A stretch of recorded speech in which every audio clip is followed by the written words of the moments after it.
students. Today's topic is again user-defined function. It is the part 3 of user-defined functions. And today we'll be discussing formal parameters and actual arguments. As I told you, when you define a function, say this function is f, and you're passing these two values and you're taking it in x comma y. While calling the function f, you are passing some values. These values can be constants, they can be variables or any expressions. Say here instead of 100 comma 200, you can pass f a comma b. If you have some values in a and b, in that case you are passing the variables.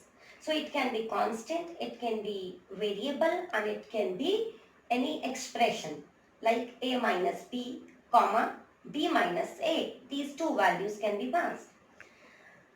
While calling the function, the values you are passing are called actual arguments.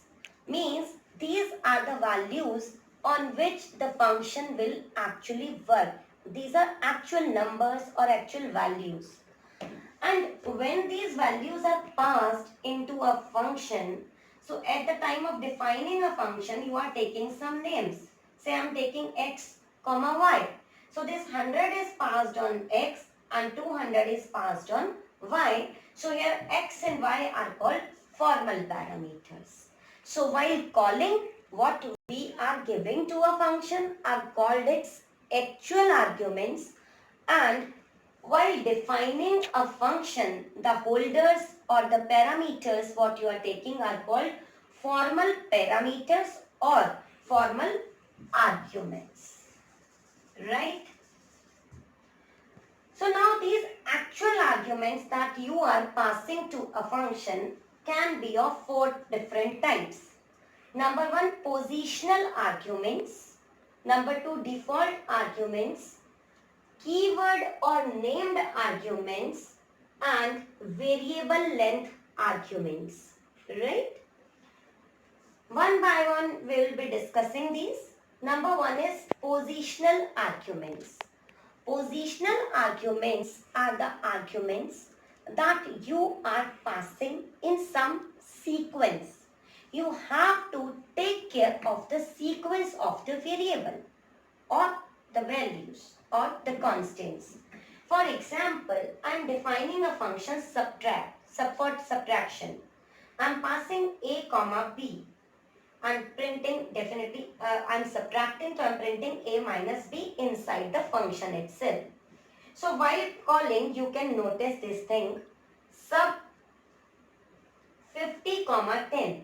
It means 50 will be passed to a and 10 will be passed to b, and answer will be 50 minus 10, that is 40 will be your answer. If I am calling this function again and I am interchanging the values, I am changing the order of my arguments, I am passing 10 comma 50. Now this 10 will be passed to a and 50 will be passed to b, and I will get a different answer definitely, because it will be 10 comma minus 50 and answer will be minus 40. So here what you noticed, the main point is sequence matters. Sequence of values matters. If it is 50 comma 10, the answer is 40, and if it is 10 comma 50, answer is minus 40. So there are some type of values or arguments in which sequence is very important, and these arguments are called positional arguments. Right? Second type of argument is default argument. Default argument is the argument for which you take some default value. Default matlab automatically a value will be taken if we are not passing any value while calling the function. Let's understand this with an example. Say I am defining a function for simple interest.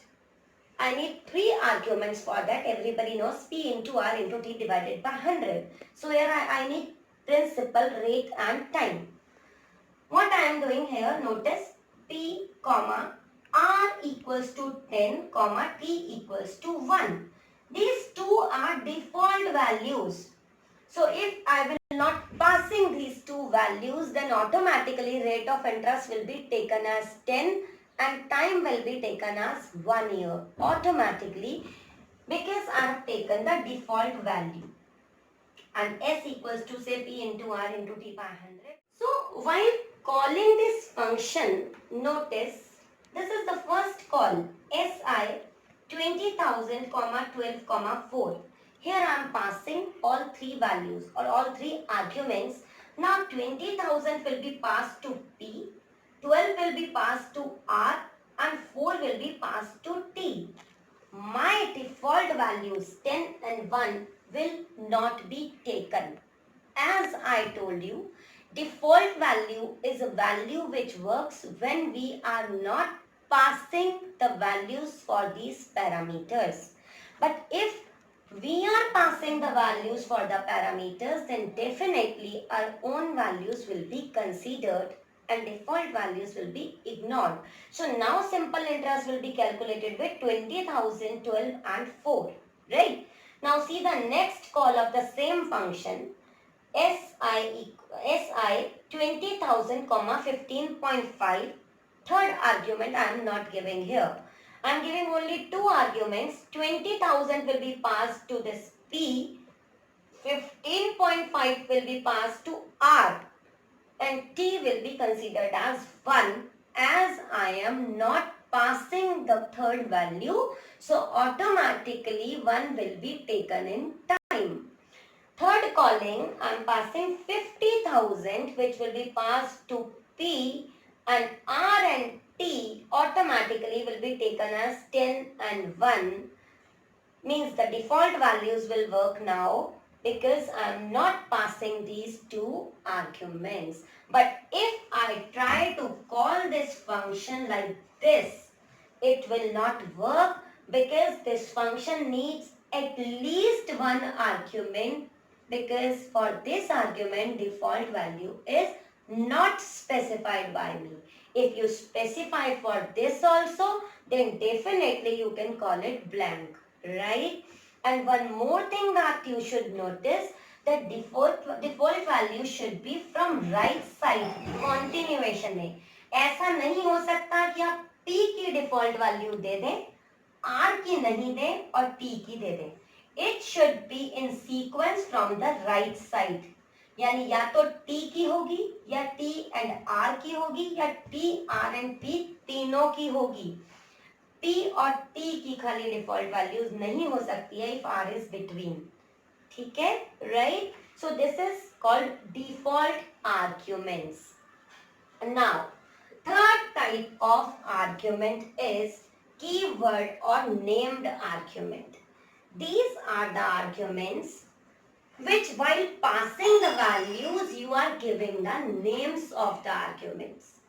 Why we are doing this? If we want to change the sequence of the arguments, if we can give second argument before the first argument or the third argument before the second argument, then definitely the output will be wrong. But if we are using named arguments or keyword arguments, then it can work correctly. How? So let's understand with an example again. Def message n, m. Here I am printing name with a greeting message. Print hi mn. For example, I am passing Minu good morning. So it will print hi good morning, hi Minu good morning, right? So this n is name, m is message, and statement is print hi n, m. Now see the calling of the function. Message, I want to pass name A and message GM, but I am giving the named argument. N equals to A, M equals to GM. So definitely n will be passed to n and m will be passed to m. Means n will be A and GM will be m. So output will be hi A, good morning. See the next calling, message m equals to gn, n equals to z. Means name is z and message is good night. But I have changed the order. Now it will work fine. Name will be printed in name only and message will be printed at place of message only because I have taken named or keyword argument. Now M I have given before, but it will move to M only. It will go to M only and N will go to N only. Our output will be hi, Z, good night. So name or keyword arguments are beneficial if you want to change the sequence of the arguments, right? Now, fourth type of argument is variable length argument. Let's understand within variable length arguments are the arguments where the number of arguments can vary. Means you are not confirm about the number of arguments that you may pass to the function. Sometimes you need to pass 2 arguments, sometimes you need to pass 20 arguments, sometimes you need to pass say 10 arguments to a same function.